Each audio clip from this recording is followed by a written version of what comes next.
Saya didampingi oleh Pak Menteri Keuangan, Pak Purbaya.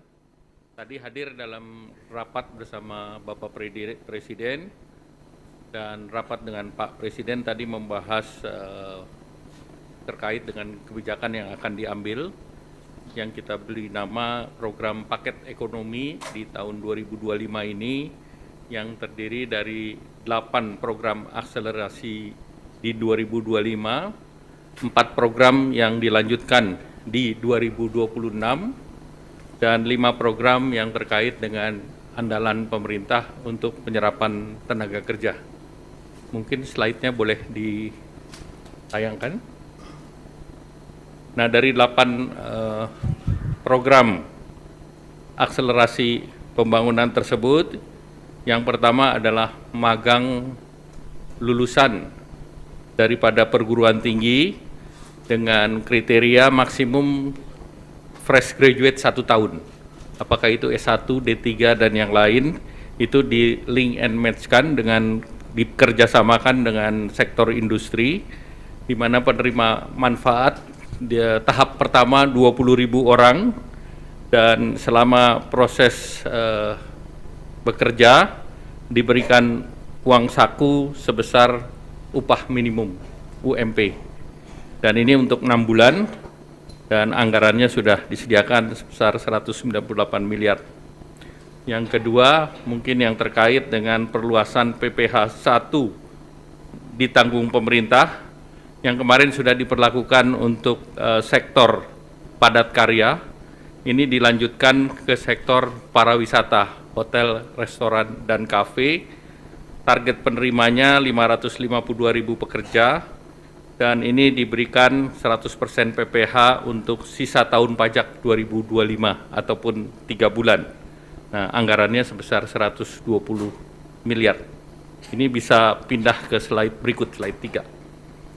Kemudian bantuan pangan itu juga dilanjutkan untuk 2 bulan. Itu untuk 10 kg beras di bulan Oktober November. Nanti kita evaluasi untuk bulan berikutnya, bulan Desember. Nah, itu diperlukan dana sebesar 7 triliun.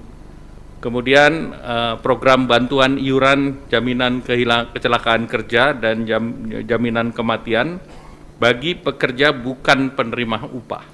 Jadi ini bagi pekerja bukan penerima upah itu adalah pengemudi transportasi online atau ojol, ojek panggalan, supir, kurir, dan logistik. Target penerimanya adalah 731.361 orang, diberikan diskon 50% untuk JKK dan JKM. Jadi JKK dan JKM itu tentunya kita berharap bahwa ini bisa diterima oleh ojol, dan dana yang diperlukan adalah 36 miliar dan disiapkan oleh BPJS. Nah, ini JKK itu santunan kematian 48 kali upah, santunan cacat 56 kali upah, beasiswa 174 juta untuk 2 orang anak, dan jaminan kematian itu totalnya bisa menerima 42 juta. Kemudian manfaat layanan tambahan dari perumahan BPJS Tenaga Kerja. Kita tahu BPJS Tenaga Kerja punya program terkait dengan perumahan. Nah, ini bunganya diturunkan. Jadi sebelumnya adalah BI rate plus 5%, ini diturunkan menjadi BI rate plus 3%. Kemudian untuk penerima manfaat di mana itu bisa untuk menyicil rumah, bisa untuk down payment, dan juga untuk para developer yang tadinya BI rate plus 6 diturunkan juga menjadi 4%. Ini seluruhnya dengan juga relaksasi SLIK dari OJK. Nah, ini targetnya 150 miliar ditanggung oleh BPJS.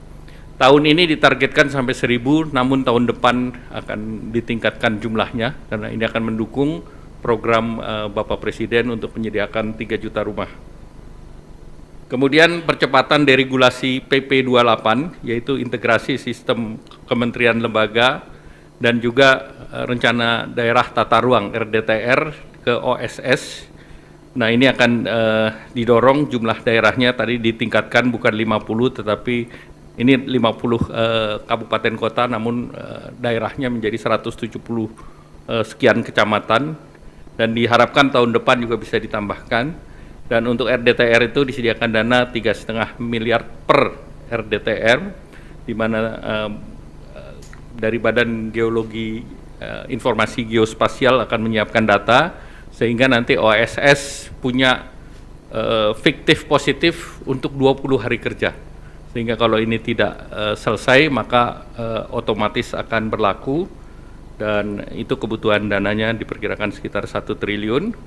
Kemudian pilot project beberapa program di kota-kota besar, salah satunya adalah di Jakarta untuk gig ekonomi, di mana ini semacam working space, dan ini akan diikuti oleh piloting di berbagai daerah lain, Jabar, Jateng, Jatim, Banten, Bali, Manado, Makassar, dan Batam. Kalau di Jakarta menggunakan dana yang sudah tersedia di Jakarta, dan juga akan mendorong dana yang ada di Ekraf. Nah, kemudian paket 4, tadi yang 8 sudah saya jelaskan. 8 diberlakukan untuk mengakselerasi di 2025, yang 4 adalah yang akan dilanjutkan di 2026. Yang pertama terkait dengan PPh final bagi UMKM yang pendapatannya 4,8 miliar setahun, itu pajak finalnya 0,5% dilanjutkan sampai 2029. Jadi tidak kita perpanjang satu tahun, tetapi diberikan kepastian sampai dengan 2029. Kemudian tahun 2025 alokasinya sudah 2 triliun. Kemudian wajib pajak yang terdaftar sudah 542.000, ini dari Kementerian Keuangan. Kemudian kita memerlukan revisi PP. Kemudian perpanjangan PPh pasal 21 DTP untuk pekerjaan sektor pariwisata yang tadi baru diberlakukan akan dilanjutkan tahun depan. Jadi ada kepastian sampai tahun depan PPh sektor Horeca ini masih ditanggung pemerintah dengan estimasi anggarannya 480 miliar dengan gaji di bawah 10 juta. Kemudian untuk pekerja industri padat karya, yaitu alas kaki, tekstil, pakaian jadi, furniture, kulit, dan barang kulit, ini juga dilanjutkan, yang 10 juta itu ditanggung pemerintah. Ini targetnya adalah 1,7 juta pekerja, dan alokasi tahun ini sudah disediakan 800 miliar. Jadi ini pun akan dilanjutkan tahun depan. Kemudian diskon iuran jaminan kecelakaan kerja dan jaminan kematian bukan untuk pekerja upah, ini diperluas bukan hanya untuk ojol dan juga pangkalan dan yang lain, tetapi juga pekerja bukan penerima upah lainnya seperti segmen petani, pedagang, nelayan, buruh bangunan, pekerja rumah tangga, targetnya sebesar 9,9 juta dan perkiraan anggarannya 753 miliar. Nah, kemudian juga tadi dibahas langsung dengan Bapak Presiden paket penyerapan tenaga kerja dari program unggulan Bapak Presiden. Yang pertama tentu Koperasi Desa Merah Putih, itu ada 80.000 karyawan baru, diperkirakan bisa menyerap 681.000 dan targetnya sampai 1 juta orang di bulan Desember. Kemudian Kampung Nelayan Merah Putih, tahun ini targetnya 100 desa, diharapkan bisa menyerap 8.645 tenaga kerja, jangka panjang 4.000 titik bisa menciptakan 200.000 lapangan kerja. Kemudian revitalisasi tambak di Pantura, aksesnya 20.000 hektar dan menyerap 168.000 tenaga kerja. Kemudian program modernisasi kapal, ini ada 1.000 kapal nelayan, ini diperkirakan bisa menciptakan 200.000 lapangan kerja baru, dan juga ada kapal 30 GT, 150 GT, dan unitnya untuk KN Koperasi Merah Putih 30 GT 1.000 unit, 150 GT 200 unit, 200 GT 200 unit, 300 GT 170 unit, 600 GT 10 unit, 2.000 GT 2 unit untuk pelaku usaha existing BUMN atau Jaladri. Kemudian program perkebunan rakyat itu penanaman kembali 870.000 hektar oleh KL, Kementerian Pertanian, diharapkan bisa membuka lapangan kerja lebih dari 1,6 juta dengan komoditas prioritas antara lain tebu, kakao, kelapa, kopi, mete, dan pala. Selanjutnya juga terkait paket penyerapan likuiditas, nanti Pak mungkin akan ditambah oleh Pak Menteri Keuangan. Lanjut, Menteri Keuangan juga mengusulkan ada tim akselerasi program prioritas yang nanti akan dipimpin oleh Menko Perekonomian dan Menko Pangan dengan Wakil Menteri Keuangan, Menteri Investasi, Kepala BKPM, dan Menteri PPN Bappenas, beranggotakan seluruh menteri yang terkait dengan program. Nah, tim ini diharapkan nanti akan dijelaskan tugas dan kerjanya oleh Pak Menteri Keuangan. Selanjutnya kami persilakan Pak Menteri. Terima kasih Pak Menko, saya hanya mungkin menambahkan sedikit saja untuk tim percepatan program pembangunan ekonomi tadi, itu pada dasarnya kita akan monitor seluruh program-program utama pemerintah atau Pak Prabowo. Jadi ke depan harusnya nggak macet lagi. Kalau ada yang macet kita akan percepat supaya jalan dengan baik. Yang kedua, kita juga akan menerima pengaduan dari pelaku bisnis, siapapun yang punya bisnis yang masih merasakan ada gangguan di sistem perekonomian atau ketika mereka melakukan bisnis. Kita akan terima laporan mereka, kita akan sidangkan di tim ini setiap 1 minggu sekali. Jadi ini seperti Pokja 4 di zaman sebelumnya. Jadi saya harapkan dengan adanya tim ini, seluruh hambatan di sektor swasta bisa kita hilangkan dengan signifikan sehingga mesin pertumbuhan swasta juga bisa tumbuh dengan baik seiring dengan mesin pertumbuhan punya pemerintah. Mungkin demikian dari saya, Pak. Menteri Keuangan, ada pertanyaan? Cukup jelas? Silakan. Ya.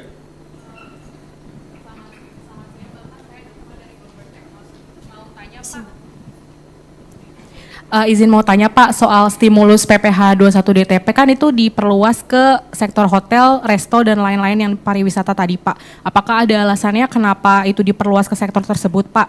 Lalu izin bertanya juga ke Pak Purbaya, apakah ada estimasi total belanja perpajakan atau total insentif pajak yang ditanggung pemerintah berapa triliun Pak? Dan mau nanya juga Pak, ini kan dalam beberapa kali APBN kita tren penerimaan itu mengalami penurunan ya Pak. Di tengah hitung-hitungan fiskal yang ketat ini, bagaimana dampak dari stimulus yang diberikan terhadap perkembangan defisit? Apakah defisitnya APBN 2025 akan melebar atau seperti apa Pak? Terima kasih. Yang silakan Mas, dua dulu ya. Selamat siang Pak Erlangga, Pak Purbaya Stefano dari Reuters. Pak, mau nanya tadi ada estimasi anggaran stimulus itu 16,23 triliun, itu maksudnya untuk yang kuartal 4 2025 dan juga 2026, tapi anggarannya dari 2025 ya Pak, mau mastiin itu aja sih Pak. Kemudian untuk Pak Purbaya itu kan kita udah punya 200 triliun nih Pak di Himbara.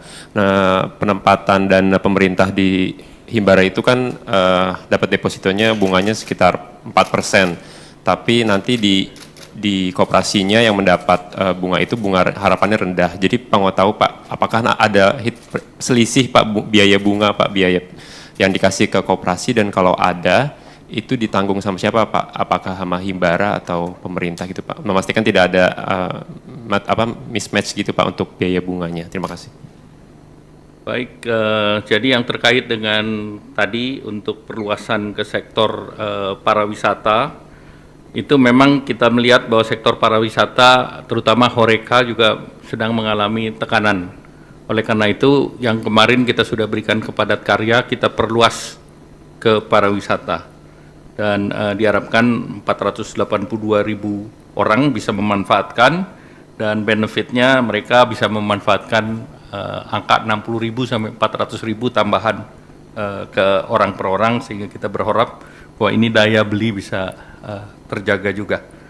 Dan kemudian tadi terkait dengan dana, memang 16T itu hanya sampai 2025, jadi bukan 2026, dan itu sebagian program sudah ada di kantongnya kementerian masing-masing, seperti PU, PERA sudah ada di kantong masing-masing, BPJS ada di BPJS, kemudian ada beberapa yang sektor lain yang sudah disediakan oleh Pak Menkyu. Mungkin silakan. Hanya menjawab sedikit aja yang tadi defisit seperti apa. yang paling besar tadi kan yang 2 kali 10 kilogram itu sekitar 7 triliun.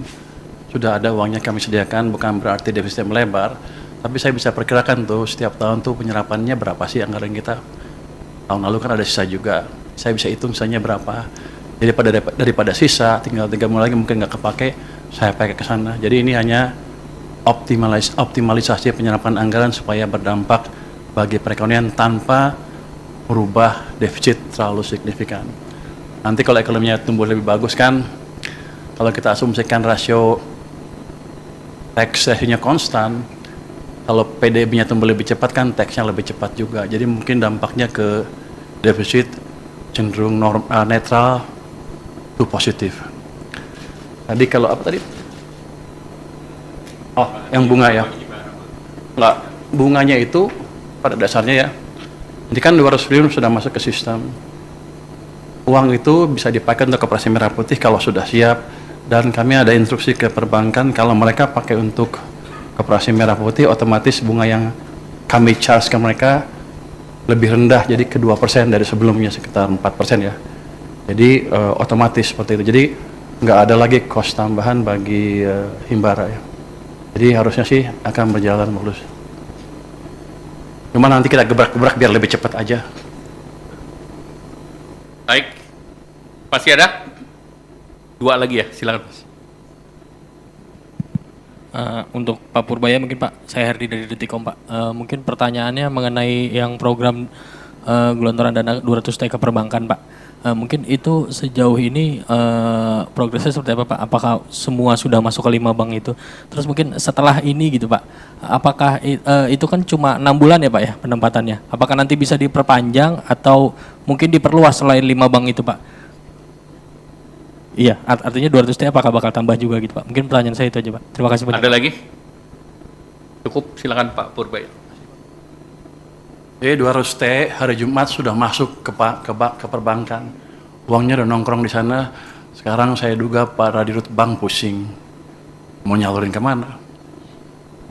Tapi saya pikir dengan cara itu, paling enggak kalau mereka belum bisa nyalurin karena mereka punya uang lebih, dia nggak akan perang bunga lagi, bunga akan cenderung turun, itu akan berdampak ke ekonomi dengan itu sendiri ya.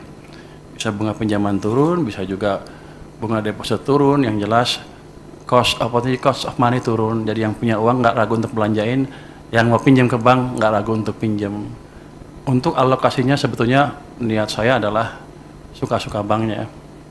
Tapi kalau banknya agak bingung, nanti ada guidance di mana mereka bisa memanfaatkan uang itu untuk membantu program-program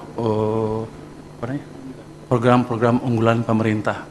Jadi win-win solution ya. Jadi kalau mereka bisa pakai saluran ya salurin, kalau nggak bisa ya ke situ. Jadi mudah-mudahan, hampir pasti ekonomi akan berjalan lebih cepat. Setelah 6 bulan, saya udah hitung, ini pertanyaan banyak orang, apakah setelah 6 bulan akan ditarik oleh pemerintah. Saya bisa hitung bahwa biasanya uang pemerintah yang disimpan di bank sentral itu lebih di atas itu. Jadi kalau 200 triliun aja tidak akan mengganggu kondisi saya. Dalam pengertian saya tidak harus terpaksa menarik dari perbankan dalam keadaan kepepet. Jadi harusnya itu jumlah yang cukup sustainable untuk di bank maupun untuk perpurata pembiayaan program pembangunan yang lain. Enggak, taruh aja di situ terus. Saya nggak perpanjang. Biar seperti itu. Jadi ini kan nggak ada termnya sebetulnya. Yang kemarin dia bilang 6 bulan itu salah. Yang anak buah saya selalu nulis. Pada dasarnya seperti itu aja. Seperti saya naruh uang di bank, suka-suka saya sampai kapan. Muter di situ supaya muter di perekonomian. Biar banknya mikir. Tambah, nanti kita lihat kondisinya. Sekarang aja udah pusing, lu minta tambah. Lu ngomong ke dirut bank deh. Dia udah pusing, aduh dikasih duit banyak nih, aduh. Tahu nggak Anda? Pada waktu saya mau nyalurin 200 triliun, banknya bilang apa? Saya hanya sanggup menyerap 7 triliun. Saya bilang enak aja. Kasih ke sana semua, biar mereka mikir. Jadi bukan saya lagi yang mikir, mereka yang mikir. Baik, terima kasih Pak Menteri Keuangan, terima kasih Bapak Ibu teman-teman media cetak, media elektronik. Assalamualaikum warahmatullahi wabarakatuh.